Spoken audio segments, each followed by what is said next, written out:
Imagine writing the same instruction 100 million times. By hand, that would take you a lifetime. This is exactly why loops exist. From video games and artificial intelligence to operating systems and scientific computing, loops are the engine behind every repeated task. Loops, iteration, C++ versus Python. A loop is a control structure that repeats a block of code while a condition remains true. Every loop has 4 moving parts. Initialization sets the starting state. The condition decides whether the loop continues. The body performs the actual work, and the update moves the loop toward termination. Without loops, repetition means copy and paste, and copy and paste means bugs. One loop replaces 1,000 lines and changes in one place instead of 1,000. Today we compare how C++ and Python express iteration and what each choice costs at scale. The for loop is used when you already know how many times you need to repeat. It packs initialization, condition, and update into a single line. In C++, you declare the counter, test it, and increment it explicitly. In Python, you iterate over a range, and the language handles the counter for you. Same result. 10 numbers printed. 2 very different philosophies. Watch the execution order. Initialize once. Check the condition. Run the body. Update. Then check again. When the condition finally fails, control exits the loop. For loops, power counting, array traversal, and mathematical accumulation. A single loop over n elements runs in linear time, O of n. Double the data, and you double the work. C++ gives you explicit control and raw speed. Python gives you fewer lines and fewer mistakes. The while loop is condition controlled. Use it when you do not know how many iterations you will need in advance. It checks the condition before every single pass. Password validation, menu systems, game loops, sensor monitoring, network retries. All of these run until something changes, not until a counter runs out. C++ and Python express while loops almost identically. C++ also offers a do-while loop. Here, the body executes first, and the condition is checked afterwards, which guarantees at least one execution.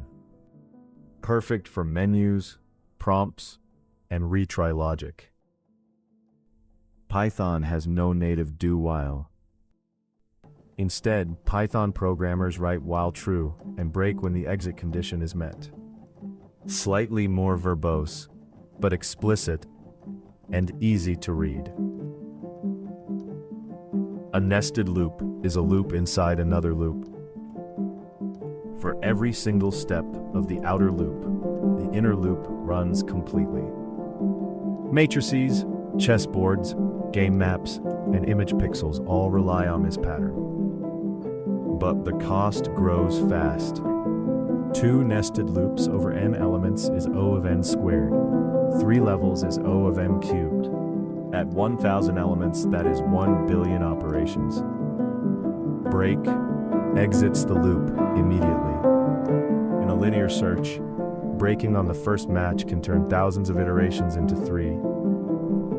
Continue skips the rest of the current iteration and jumps straight to the next one. It is the cleanest way to filter invalid data without deep nesting. And then there is the infinite loop, a loop whose condition never becomes false. Accidentally, it freezes your program and pins a CPU core at 100%. Deliberately, it is the heartbeat of game engines, web servers, and operating systems. The difference is a controlled exit. Python's range is not a list, it is a lazy generator. Range stop counts from 0, range start stop sets both ends, and range start stop step controls the stride. It produces values one at a time, so a range of 100 million uses almost no memory. Now, the question everyone asks, how much faster is C++? Here is a representative benchmark, the same accumulation loop in both languages. At 1 million iterations, C++ finishes in about 1 millisecond. Python takes around 50. At 100 million, C++ stays near a tenth of a second. Pure Python needs several seconds. That is roughly 30 to 100 times, depending on hardware, compiler flags, and Python version. Treat these as representative benchmarks, not universal constants. The reason is interpretation. Python reevaluates types and objects on every iteration. C++ compiles the loop down to a handful of machine instructions, and the optimizer may remove it entirely. But raw speed is only one metric. On development time, readability, and maintainability, Python leads. On execution speed, memory control, and predictable scaling, C++ leads. So how do you write loops that scale?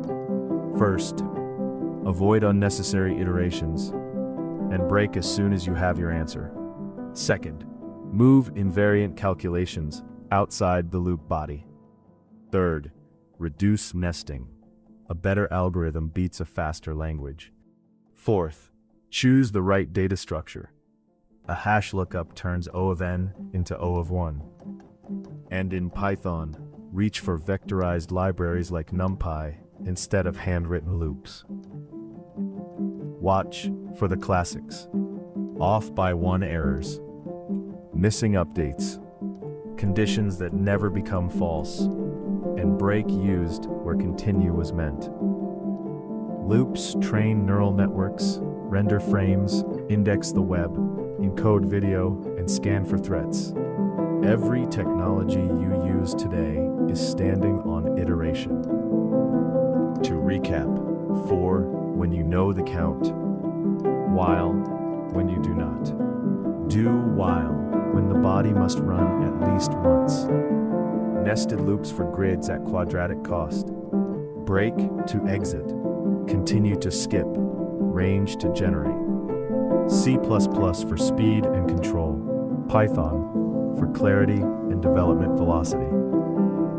Master iteration, and you can process massive data sets, build games, train models, and write software that scales.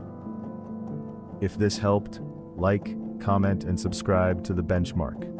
Next lesson, functions. How to organize code into reusable, modular building blocks.